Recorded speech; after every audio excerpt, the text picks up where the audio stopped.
Hello दोस्तों, कैसे हैं आप सब लोग। उम्मीद है आप सब अच्छे होंगे और अपनी आर ओ की तैयारी में लगे हुए होंगे। आर ओ का बहुत इम्पोर्टेंट पेपर है दोस्तों, और ये बहुत अच्छी जॉब भी है। एक अच्छी जॉब है, एक अधिकारी लेवल की जॉब है। तो तैयारी आपको बड़े ही बेहतरीन तरीके से इसकी तैयारी करनी है। आपको लापरवाही आपको बिल्कुल नहीं करनी है, ठीक है दोस्तों। और प्लेटफॉर्म आपका कुछ भी हो सकता है, कोचिंग हो सकता है या सेल्फ स्टडी हो सकता है, और कुछ भी, जिस भी ज़रिए से आप तैयारी कर रहे हैं, बस तैयारी इसकी अच्छी करिए और प्रैक्टिस तो आपको करनी है, ठीक है दोस्तों। तो इसी कड़ी में हम भी आपके साथ हैं और हम भी आपकी हेल्प कर रहे हैं, और जो भी अच्छा कंटेंट हमें दिखता है हम आपके लिए लेकर आते हैं उस कंटेंट को।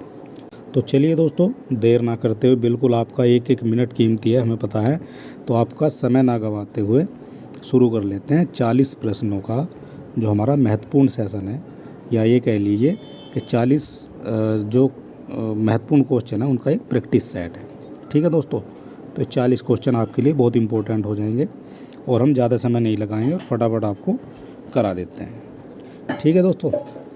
तो चलिए दोस्तों, देख लेते हैं आज का हमारा पहला क्वेश्चन। हमारा आज का पहला क्वेश्चन है दोस्तों।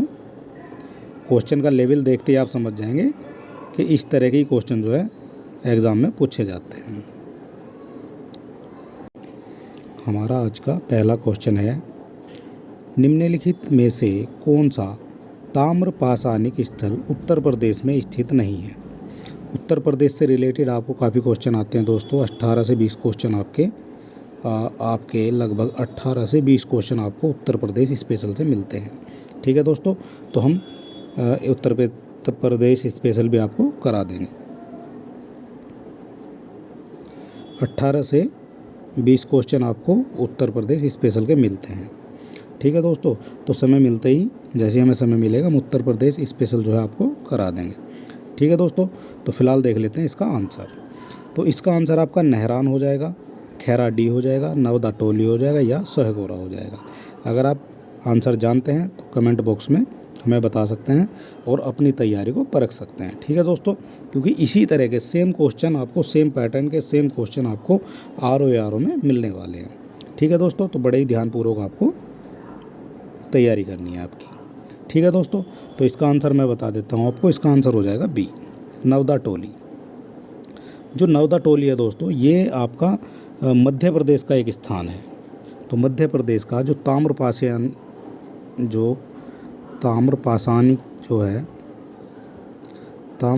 का जो स्थल है, ये है मध्य प्रदेश में नवदा टोली, ठीक है दोस्तों। ये हो जाएगा आपका मध्य प्रदेश का। और बाकी जो नहरान, ये यूपी में है, खैराडी ये भी यूपी में है, और सहगोरा जो है ये भी आपका यूपी में। लेकिन नवदा टोली जो है आपका, ये उत्तर प्रदेश में नहीं है, ये आपका मध्य प्रदेश में है, ठीक है दोस्तों। चलिए हमारा आज का दूसरा क्वेश्चन। क्वेश्चन का लेवल आप देखो दोस्तों, क्वेश्चन बिल्कुल सेम टू सेम, बिल्कुल एज इट इज़ आपका पेपर में देखने को मिलते हैं इस तरह के क्वेश्चन, ठीक है दोस्तों। तो हमारा आज का दूसरा क्वेश्चन हो जाएगा, भारत में सर्वप्रथम कृषि का प्रारंभ किस काल में हुआ था। तो बात कर रहे हैं कृषि की। तो कृषि का जो प्रारंभ हुआ था वो किस काल में था। तो नवपाषाण काल में हुआ था, पुरापाषाण काल में हुआ था, मध्यपाषाण काल में हुआ था, या आपका ताम्रपाषाण काल में हुआ था। तो ताम्र में बात कर लेते हैं दोस्तों। ये तो ताम्रपाषाण काल में तो तांबे का प्रारंभ हुआ था। क्वेश्चन नंबर 3 है हमारा, निम्नलिखित में से कौन सा सुमेलित नहीं है। तो इधर आपके स्थल हो जाएंगे और इधर आपके उत्खनन करता हो जाएंगे, किस किस ने किसका उत्खनन कार्य किया था। तो आपको बताना है दोस्तों कौन सा सुमेलित नहीं है। तो ये क्वेश्चन में आपको बड़ा ही डिटेल से पढ़ना है कि आपको सुमेलित पूछा है, सुमेलित है पूछा है, सुमेलित है या नहीं है। तो इस चीज़ का आपको विशेष ध्यान रखना है, ठीक है दोस्तों। तो आपको इसके लिए क्वेश्चन को पूरा पढ़ना पड़ेगा, नहीं तो आप उसको गलत करके आ जाओगे आंसर को, ठीक है दोस्तों। तो देखिए दोस्तों, इसमें कौन सा नहीं है। तो हड़प्पा का जो हड़प्पा के उत्खनन करता थे वो थे आपके दयाराम साहनी। तो ये तो आपका पहला ही गलत हो जाएगा, 1 नंबर। तो 1 नंबर आपका इसमें नहीं है और 1 नंबर आपका इसमें नहीं है, तो ये गलत हो जाएंगे। हड़प्पा का जो उत्खनन करता थे वो थे दयाराम साहनी। चंद गुर्जरों के थे, ये मैं के ठीक हो जाएगा। इसके बाद आपका लोथल के हो जाएंगे आपके आर.एस. राव, तो ये भी आपका गलत हो जाएगा। लोथल के जो उत्खननकर्ता थे वो थे आर.एस. राव, तो ये हो जाएगा आपका आर.एस. राव, ये हो जाएंगे आपके उत्खननकर्ता आर.एस. राव। ठीक है दोस्तों, ये भी गलत हो जाएगा। तो आपके आंसर हो गया 1 और 4, ये आपके सही से मिलित नहीं है, तो 1 और 4 आपका आ रहा है डी में। ठीक है दोस्तों, तो आंसर हो जाएगा इसका डी। तो चलिए दोस्तों, हमारा आज का फोर्थ क्वेश्चन है हमारा, सिंधु घाटी सभ्यता का कौन सा स्थल प्राक हड़प्पा कालीन एवं हड़प्पोत्तर तीनों कालों का प्रतिनिधित्व करता है? मोहनजोदड़ो है, मांडा है, बनावली है या फिर हुलास है? तो बताइए दोस्तों, उपयुक्त तीनों का जो है प्रतिनिधित्व करता है। तो इसका आंसर हो जाएगा मांडा, जो आपका तीनों का प्रतिनिधित्व करता है। ठीक है दोस्तों, और मांडा है कहाँ? तो ये आपका इस तरह से, अगर हम भारत की एक छोटा सा मैप बना लेते हैं तो इस तरह से आ जाते हैं मांडा,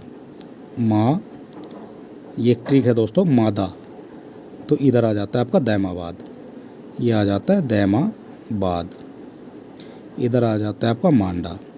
ठीक है दोस्तों, और इधर आ जाता है आपका सू यानी सुतकांगेडोर, जो आजकल पाकिस्तान में है, और इधर आ जाता है आपका आलमगीरपुर।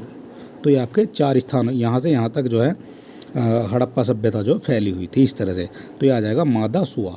इस तरह से आप इसको याद रख सकते हैं, मादा सुआ यानी मांडा, दैमाबाद और सुतकांगेडोर जो इस समय पाकिस्तान में है, और आपका आलमगीरपुर जो हिंडन नदी के किनारे है, और ये मेरठ का पार्ट है, मेरठ ज़िले का। ठीक है दोस्तों, तो ये इस तरह से आप इसको याद कर सकते हैं। तो आंसर हमारा हो जाएगा मांडा, आंसर सी। क्वेश्चन नंबर 5 देख लेते हैं। क्वेश्चन नंबर 5 है हमारा, निम्नलिखित में से कौन सा सही सुमेलित है? तो दैमाबाद गोदावरी नदी के किनारे है, आलमगीरपुर यमुना नदी के किनारे है, और सुतकांगेडोर दास्क है, और मांडा सिंधु है। तो आपसे पूछा है सुमेलित है, सबसे पहले आपको यही चेक करना है कि उसने क्या पूछा है। आपसे पूछा है निम्नलिखित कौन सा सही सुमेलित है। ठीक है दोस्तों, तो सही सुमेलित आपको इसमें से बताना है कौन सा है। तो सही सुमेलित इसका ये हो जाएगा आपका सुतकांगेडोर, ये आपका सही सुमेलित है। सुतकांगेडोर जो है पाकिस्तान में है, और ये दास्क नदी के किनारे पर स्थित है। ठीक है दोस्तों, दास्क नदी के किनारे पर स्थित है। और अगर दैमाबाद की बात करते हैं तो गोदावरी के किनारे पर नहीं है, ये आपका प्रवरा नदी के किनारे पर, ये आपका प्रवरा नदी के किनारे पर स्थित है। आलमगीरपुर ये आपका, मैंने अभी आपको बताया था, ये हिंडन नदी के किनारे पर स्थित है, और ये आपका मेरठ में पड़ता है। और मांडा जो है ये आपका चिनाब नदी के किनारे पर है, ये आ जाएगी आपकी चिनाब नदी। ठीक है दोस्तों, इस तरह से आपको सभी को याद कर लेना है। तो आंसर हमारा सुतकांगेडोर सी था। क्वेश्चन नंबर 6, क्वेश्चन नंबर 6 है हमारा, हड़प्पा सभ्यता का प्रमुख स्थल सारतुलई वर्तमान में किस देश में स्थित है? तो बताइए दोस्तों, जो सारतुलई है वर्तमान में किस देश में स्थित है? Question number 6। ठीक है दोस्तों, पाकिस्तान में है, अफ़गानिस्तान में है, चीन में है या फिर भारत में है? बताइए दोस्तों। तो ये हो जाएगा आपका वर्तमान में अफ़गानिस्तान में, आंसर हो जाएगा इसका बी। जो सारतुलई है ये वर्तमान में आपका अफ़गानिस्तान में स्थित है। ठीक है दोस्तों, और जो हड़प्पा सभ्यता है वो चीन में तो थी नहीं, और वो जो है आपकी कुछ यहाँ अफ़गानिस्तान में है, कुछ आपका पाकिस्तान में है, और बाकी आपकी भारत में है। तो 3 देशों में हड़प्पा सभ्यता देखने को मिलती है। हड़प्पा सभ्यता का जो विस्तार है भारत, पाकिस्तान और अफ़गानिस्तान देशों तक ही होता है केवल। ठीक है दोस्तों, तो अब इसका जो सारतुलई है ये आपका अफ़गानिस्तान में हो जाएगा, यानी कि आंसर हो जाएगा बी। क्वेश्चन नंबर 7 देख लेते हैं दोस्तों। क्वेश्चन नंबर 7, अगर आपको वीडियो की स्पीड तेज़ या कम लग रही है तो आप उसको अपने हिसाब से एडजस्ट कर सकते हैं दोस्तों। निम्नलिखित में से किस पशु का चित्र हड़प्पा सभ्यता की मोहरों पर नहीं पाया जाता है? यहाँ पूछा इसने नहीं पाया जाता है दोस्तों। देखिए, नहीं पाया जाता है पूछा है, तो बैल का, घोड़े का, हिरन का या गैंडे का। तो बताइए दोस्तों किसका जो है चित्र हड़प्पा सभ्यता के मोहरों पर नहीं पाया जाता है। तो आपको मैं बता दूं हड़प्पा में लगभग 4000 से ज़्यादा मोहरें प्राप्त हुई हैं। ये एक आपका क्वेश्चन तो नहीं बनेगा लेकिन आपको याद कर लेना चाहिए। और उसमें जो है वो सेल खड़ी की बनी हुई हैं, कुछ चौकोर हैं और ज़्यादातर तो वैसे चौकोर ही मिली हैं, कुछ जो है सर्किल में भी मिली हैं और उसमें सभी तरह की थी। और इन पर जो है पशुओं के चित्र अंकित थे, किसी पे किसी पशु का है, किसी पे किसी पशु का है, ठीक है दोस्तों। लेकिन किसी पर भी इसमें बैल का भी मिल गया आपको, जो आपकी मोहर है उन पर बैल का चित्र भी पाया जाता है, हिरन का भी मिला है और गैंडे का भी मिला है। लेकिन किसी भी मोहर पर घोड़े का जो है चित्र नहीं मिला है अभी तक, ठीक है दोस्तों। तो आंसर हो जाएगा सी, यानी घोड़े का चित्र हड़प्पा सभ्यता की मोहरों पर नहीं पाया जाता है, ठीक है दोस्तों। क्वेश्चन नंबर 8, क्वेश्चन नंबर 8 है हमारा, हड़प्पा सभ्यता के संबंध में कौन सा कथन असत्य है। तो हमें यहाँ असत्य कथन छांटना है। हड़प्पा सभ्यता की लिपि भाव चित्रात्मक थी जिसे अभी तक पढ़ा नहीं जा सकता है, ठीक है दोस्तों। तो ये तो आपका बिल्कुल ठीक हो जाएगा, बिल्कुल भाव चित्रात्मक थी लेकिन उसे अभी तक पढ़ा नहीं जा सकता है, जा सका है, ठीक है दोस्तों। और आपका बी हो जाएगा, हड़प्पा सभ्यता का समाज मात्र सत्तात्मक था, प्रकृति का था, बिल्कुल ये मात्र सत्तात्मक ही था, ठीक है दोस्तों। और सी हो जाएगा आपका, हड़प्पा सभ्यता के धार्मिक रीति रिवाजों में समानता विद्यमान थी, देख लेते हैं। और आपका डी हो जाएगा, हड़प्पावासी पुनर्जन्म में विश्वास रखते थे। तो ठीक है दोस्तों, हड़प्पावासी जो है पुनर्जन्म में विश्वास रखते थे, ये कथन भी आपका सही हो जाएगा। तो आपका ए बी डी ये आपके सही हो जाएंगे, लेकिन आपका जो सी है ये आपका गलत हो जाएगा। हड़प्पा सभ्यता में धार्मिक रीति रिवाजों में समानता विद्यमान थी, तो ऐसा कहना गलत हो जाएगा क्योंकि समानता उसमें विद्यमान नहीं थी, ठीक है दोस्तों। तो आंसर हो जाएगा इसका जो गलत है वही इसका आंसर हो जाएगा, यानी कि सी। तो चलिए दोस्तों क्वेश्चन नंबर 9 ले लेते हैं अपना। क्वेश्चन नंबर 9, सिंधु सभ्यता के पतन के संबंध में कौन एक प्रचलित मत है। तो सिंधु सभ्यता के पतन के संबंध में कौन सा एक प्रचलित मत है। तो बताइए दोस्तों कौन सा प्रचलित मत है। बाढ़ और भूकंप जैसी प्राकृतिक आपदा, नदी मार्ग परिवर्तन, आर्यों का आगमन या उपयुक्त सभी। तो जो सिंधु सभ्यता का पतन है उसके जो हमारे जो वैज्ञानिक थे, जो उत्खनन करता थे, उन्होंने अपने अपने हिसाब से अलग अलग अपने आइडिया लगाए हैं इन्होंने। किसी ने कहा कि बाढ़ और भूकंप जैसी प्रकृति है तो उसकी वजह से जो है पतन हो गया। किसी ने कहा नदी मार्ग का परिवर्तन हो गया, इस वजह से उनका पतन हो गया, ठीक है दोस्तों। किसी ने कहा कि आर्यों का आगमन हो गया इसलिए उनका पतन हो गया, ठीक है दोस्तों। तो सभी के जितने भी राइटर हुए हैं, जितनों ने भी उनका जो खोज करी है, तो सबके अपने अपने मत हैं। तो ये आपका आंसर हो जाएगा डी, यानी उपरोक्त सभी। क्वेश्चन नंबर 10, क्वेश्चन नंबर 10 देख लेते हैं दोस्तों हमारा। क्वेश्चन नंबर 10 है, प्राचीन आर्यों के निवास स्थल सप्त सिंधु के क्षेत्र विस्तार में कौन सी नदी शामिल नहीं है। तो बताइए दोस्तों कौन सी नदी शामिल नहीं है। वितिस्ता है, अस्किनी है, गोमल है या सरस्वती। तो प्राचीन आर्यों के निवास स्थल पर सप्त सिंधु के क्षेत्र विस्तार में कौन सी नदी शामिल नहीं है। क्वेश्चन नंबर 10 हो जाएगा हमारा। और क्वेश्चन नंबर 10 हो जाएगा हमारा गोमल। तो गोमल नदी जो है सप्त सिंधु के क्षेत्र विस्तार में शामिल नहीं है, ठीक है दोस्तों। तो चलिए दोस्तों क्वेश्चन नंबर हमारा 11 हो जाएगा। क्वेश्चन नंबर 11 है हमारा, शतपथ ब्राह्मण किस वेद का ब्राह्मण ग्रंथ है। जो शतपथ ब्राह्मण है वो किस वेद का ब्राह्मण ग्रंथ है। यजुर्वेद, अथर्ववेद, ऋग्वेद या सामवेद। बताइए दोस्तों किस वेद का ब्राह्मण ग्रंथ है। तो आंसर हो जाएगा आपका यजुर्वेद का। जो शतपथ ब्राह्मण है वो आपका यजुर्वेद का ब्राह्मण ग्रंथ हो जाएगा। और अगर ऋग्वेद की बात करते हैं तो इसके ऐतरेय, ये बहुत पूछा जाता है आपका ऐतरेय, ठीक है दोस्तों। ये हो जाएगा आपका ब्राह्मण ग्रंथ है ऋग्वेद का। सामवेद का जैमिनी है, जैमिनी, सामवेद का हो जाएगा जैमिनी। और एक हो जाएगा ताड़े। ये हालांकि पूछा नहीं जाता है, ताड़े जो है केवल जैमिनी पूछा जाएगा, ऐत्रेय पूछा जाएगा, जैमिनी पूछा जाएगा। और आपका यजुर्वेद का आपका शतपथ ब्राह्मण हो ही गया, ये भी आपका काफ़ी पूछा जाता है। और एक अथर्ववेद का पूछा जाता है, गोपथ, ये आ जाएगा आपका गोपथ, ये भी आपका काफ़ी पूछा जाता है। केवल आपको 4 रखने हैं, ऐत्रेय किसका है, ऋग्वेद का है, जैमिनी किसका है, सामवेद का है, अथर्व गोपथ है, और यजुर्वेद का शतपथ ब्राह्मण है। ठीक है दोस्तों, केवल इतना आपको इसको याद कर लेना है। क्वेश्चन नंबर 12, क्वेश्चन नंबर 12 देख लेते हैं दोस्तों। क्वेश्चन नंबर 12 है हमारा, उत्तर वैदिक काल में कृषि का देवता किसे कहा जाता था? तो कृषि का देवता सूर्य है, वरुण है, इंद्र है, विष्णु है। तो आपका कृषि का देवता कहा जाता था इंद्र को, क्योंकि इंद्र जो है बारिश वाले भगवान भी माने जाते हैं। क्वेश्चन नंबर 13, क्वेश्चन नंबर 13 देख लेते हैं आपका। क्वेश्चन नंबर 13 हमारा, निम्नलिखित में कौन सा सुमेलित है? तो इसमें पूछा कौन सा सुमेलित है। जैन तीर्थंकर हैं और उनके प्रतीक चिन्ह हैं। ठीक है दोस्तों, तो कौन सा सुमेलित है? तो नैमिषनाथ, नैमिषनाथ जो है ये शंख से थे, तो ये आपका गलत हो जाएगा।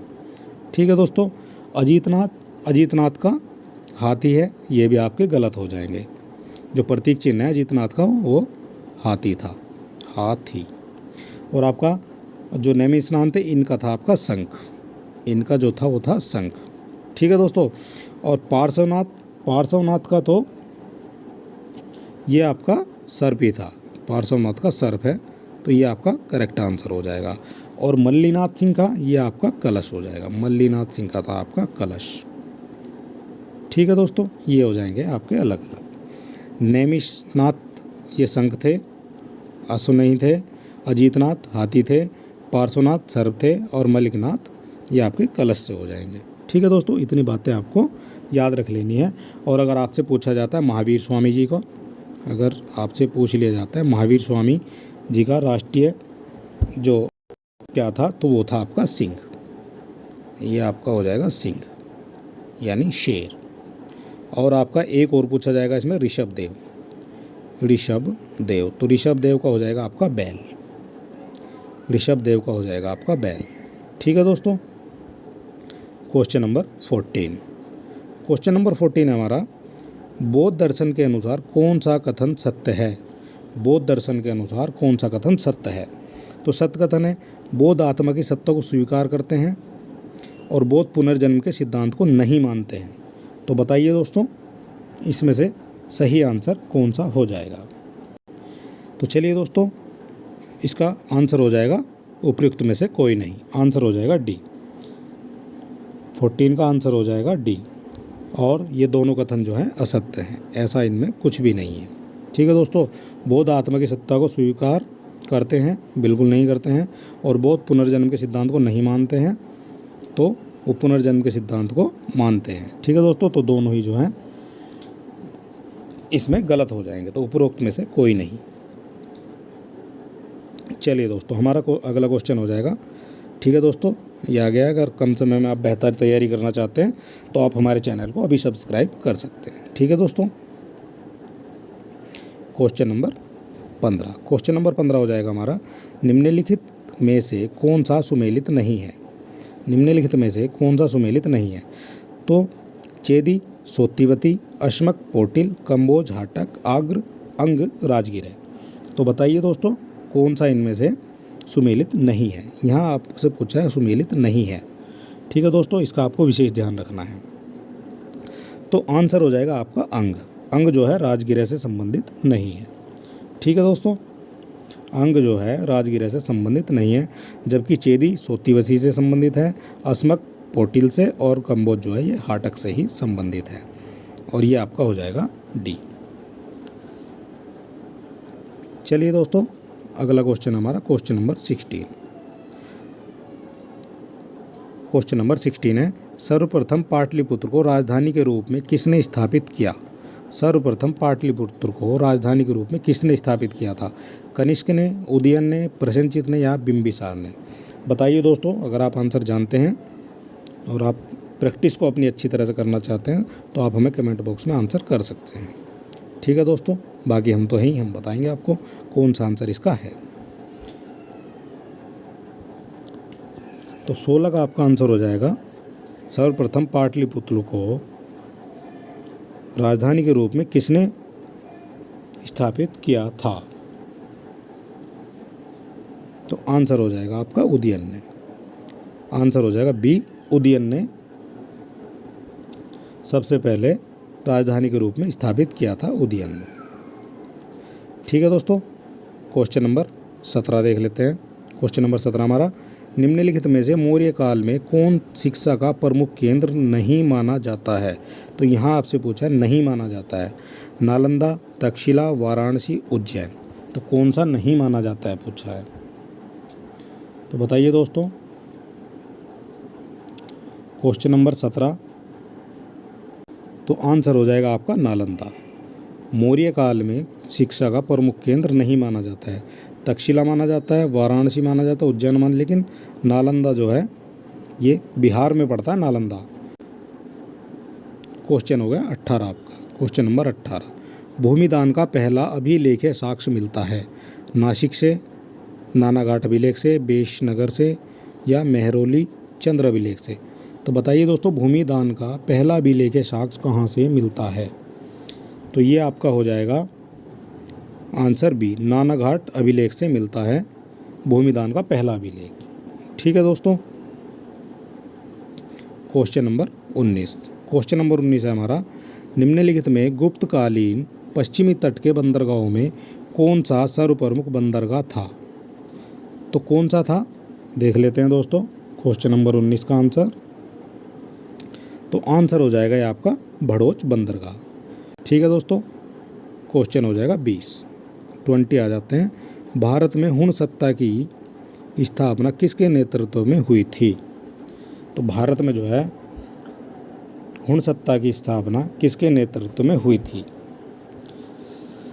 तो देखिए दोस्तों, ये हुई थी आपकी तोरमान के नेतृत्व में। तोरमान और हुण मध्य एशिया की एक बर्बर जाति थी। जो हुण थी ये थी आपकी मध्य एशिया की, जो मध्य एशिया है आपका, मध्य एशिया की एक बर्बर जाति को कहा जाता था।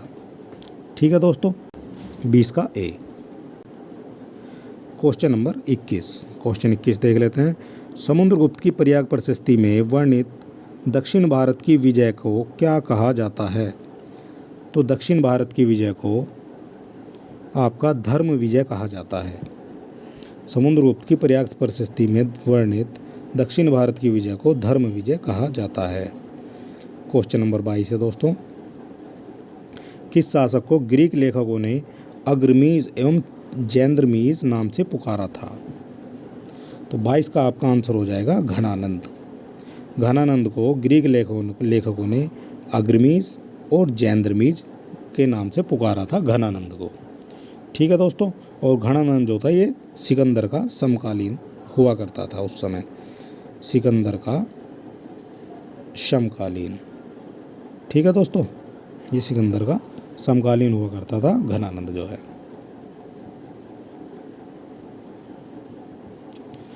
चलिए दोस्तों, क्वेश्चन नंबर 23 देख लेते हैं। Question number 23। क्वेश्चन नंबर 23 हमारा, गुप्तचर प्रणाली का वर्णन करने वाला प्रथम ग्रंथ है। जो गुप्तचर प्रणाली है उसका वर्णन करने वाला प्रथम ग्रंथ कौन सा है? तो आंसर हो जाएगा आपका अर्थशास्त्र, चाणक्य द्वारा लिखित है, और इसमें जो है गुप्तचर प्रणाली का वर्णन लिखा हुआ है। क्वेश्चन नंबर 24 देख लेते हैं दोस्तों। किसके सिक्कों पर संकर्षण एवं वासुदेव दोनों अंकित हैं? तो बताइए दोस्तों, संकर्षण और वासुदेव दोनों अंकित हैं, जो किसके सिक्कों पर जो है अंकित हैं? तो ये हो जाएगा आपका हुविस्क के शासकों पे। हुविस्क के सिक्कों पर संकर्षण और वासुदेव दोनों अंकित हैं। क्वेश्चन नंबर हमारा 25 हो जाएगा।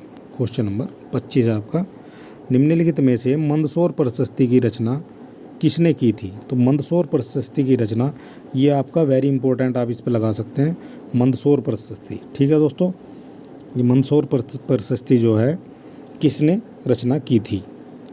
तो ये आपका वत्स भट्टी ने मंदसौर प्रशस्ति की रचना की थी, और ये जो आपका ये वत्स भट्टी था, ये आपका कुमारगुप्त प्रथम का दरबारी कवि था। जो आपके कुमारगुप्त थे, कुमारगुप्त का, और ये दरबारी कवि था। ठीक है दोस्तों। और ये 472 ईस्वी में 472 ईस्वी में मंदसौर प्रशस्ति की रचना की गई थी। 472 ईस्वी में इसकी रचना की गई थी। ठीक है दोस्तों, अगला क्वेश्चन देख लेते हैं। क्वेश्चन नंबर 26, निम्नलिखित में से कौन सुमेलित नहीं है? आपका जो है प्रियदर्शी का हर्ष की है, हर्षचरित बाणभट्ट की है, और सूर्य शतक जो है ये मयूर की है। ठीक है दोस्तों, लेकिन मयूर शतक जो है ये जयसेन की नहीं है। जो मयूर शतक और सूर्य शतक है, ये रचना जो है ये मयूर की थी। ये स्वयं मयूर की रचना है, मयूर शतक जो है। ठीक है दोस्तों, क्वेश्चन नंबर 27 देख लेते हैं। क्वेश्चन नंबर 27 हो जाएगा हमारा, निम्न में से अशोक ने किस गुफा का निर्माण बिहार के बराबर पहाड़ी में नहीं करवाया था? तो बताइए दोस्तों, हमारा 27 का आंसर हो जाएगा लोमरसी गुफा का। लोमरसी गुफा का निर्माण बिहार के बराबर पहाड़ी में नहीं करवाया था अशोक ने। ठीक है दोस्तों, क्वेश्चन नंबर 28 है हमारा। क्वेश्चन नंबर 28, मौर्यकालीन करों में कौन सा एक प्रकार का धार्मिक कर था? मौर्यकालीन करों में कौन सा एक प्रकार का धार्मिक कर था? 28 का आंसर हो जाएगा आपका बलि। बलि जो है एक धार्मिक कर था। ठीक है दोस्तों, रज्जु क्या था? रज्जु भूमि की माप के समय लिया जाने वाला कर था। जब भूमि की नाप होती थी उस समय जो कर लिया जाता है उसको बोलते थे रज्जु।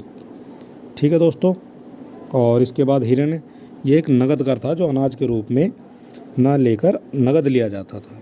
जो हिरण्य था तो ये अनाज के रूप में ना लेकर नगद लिया जाता था।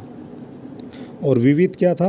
का जो कर था, जो चारागाह से कर लिया जाता उसको विविध कहा जाता था। क्वेश्चन नंबर 29 है दोस्तों हमारा। क्वेश्चन नंबर 29, निम्नलिखित में से किन शासकों ने प्रांतों में द्वैत शासन प्रणाली का प्रचलन किया था? तो ये 29 का आंसर हो जाएगा आपका। बताइए दोस्तों, तो ये हो जाएगा आपका कुषाणों ने। ठीक है दोस्तों, द्वैत शासन प्रणाली का प्रचलन किया था कुषाणों ने। क्वेश्चन नंबर 30 हो जाएगा आपका, शतमान सिक्के किस धातु के ढाले जाते थे? तो बताइए दोस्तों, शतमान सिक्के किस धातु के ढाले जाते थे? सोना, तांबा, चांदी या सीसा? तो 30 का हमारा आंसर हो जाएगा चांदी। शतमान सिक्के जो हैं चांदी के ढाले जाते थे। ठीक है दोस्तों, क्वेश्चन हो जाएगा आपका 31, निम्न में से किस शासक ने नालंदा विश्वविद्यालय की स्थापना करवाई थी? तो नालंदा विश्वविद्यालय की स्थापना जो आपकी कराई थी वो कराई थी महेंद्र आदित्य ने। महेंद्र आदित्य ने नालंदा विश्वविद्यालय की स्थापना करवाई थी। और जो आपका नालंदा विश्वविद्यालय था ये आपका बौद्ध शिक्षा का एक प्रमुख केंद्र भी रहा है। और जो इस समय जो है नालंदा विश्वविद्यालय जो है ये बिहार में स्थित है। ये बिहार में है। ठीक है दोस्तों, क्वेश्चन नंबर 32 देख लेते हैं। क्वेश्चन नंबर 32, निम्नलिखित में से कौन सा स्मारक पल्लव काल से संबंधित नहीं है? तो बताइए दोस्तों, कौन सा स्मारक जो है पल्लव काल से संबंधित नहीं है? तो 32 का आपका आंसर हो जाएगा लिंगराज मंदिर। लिंगराज मंदिर जो है ये पल्लव काल से संबंधित नहीं है, और बाकी सभी जो है पल्लव काल से संबंधित हैं। कैलाश मंदिर, धर्मराज और सौर मंदिर। ठीक है दोस्तों, क्वेश्चन नंबर 33। तो क्वेश्चन नंबर 33 हो जाएगा आपका, निम्नलिखित शासकों में से किसने वातापी कोड उपाधि धारण की थी? दोस्तों बहुत इंपॉर्टेंट क्वेश्चन है ये। ठीक है दोस्तों, इस पे VVIP आप लगा सकते हैं, वेरी वेरी इंपॉर्टेंट। ठीक है दोस्तों, ये आपका वातापी कोड उपाधि धारण की थी।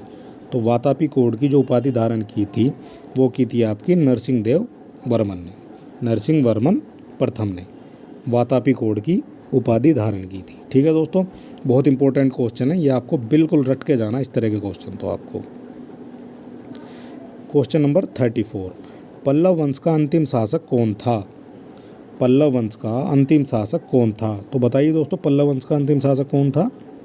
तो ये आपका हो जाएगा अपराजित। पल्लव वंश का जो अंतिम शासक था वो था आपका अपराजित। ठीक है दोस्तों, और क्वेश्चन नंबर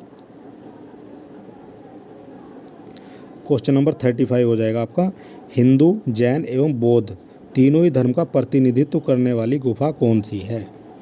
क्वेश्चन नंबर 35 का आप आंसर बताइए दोस्तों। जिसमें हिंदू, जैन एवं बौद्ध तीनों ही धर्म का प्रतिनिधित्व होता है। तो वो हो जाएगी आपकी एलोरा।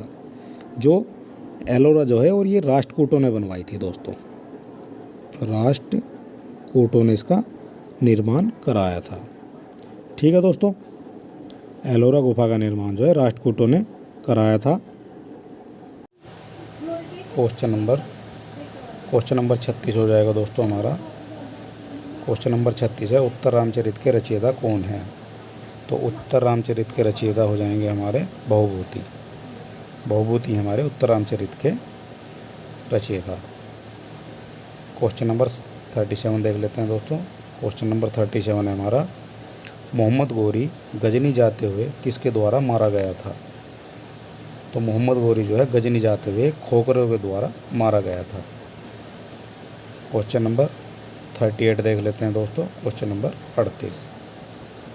38 है, मृत्यु के उपरांत कुतुबुद्दीन ऐबक को दफनाया गया था। तो कुतुबुद्दीन ऐबक को लाहौर में दफनाया गया था। और आपका क्वेश्चन नंबर 39 हो जाएगा, बलवन का जन्म तुर्कों के किस संप्रदाय में हुआ था? क्वेश्चन नंबर 39 है हमारा दोस्तों, बलवन का जन्म तुर्कों के किस संप्रदाय में हुआ था? तो ये आपका हुआ था इलवरी संप्रदाय में। बलवन का जन्म जो है इलवरी संप्रदाय में हुआ था। आज का हमारा आखिरी क्वेश्चन हो जाएगा दोस्तों, क्वेश्चन नंबर 40, निम्नलिखित में से दिल्ली का प्रथम शासक कौन था जिसने दक्कन को भेदा था? तो बताइए दोस्तों, कौन था जिसने दक्कन को भेदा था? तो वो हो जाएगा आपका अलाउद्दीन खिलजी। ठीक है दोस्तों, अगर आपको वीडियो अच्छी लगी है तो हमारे चैनल को सब्सक्राइब अवश्य कर लें।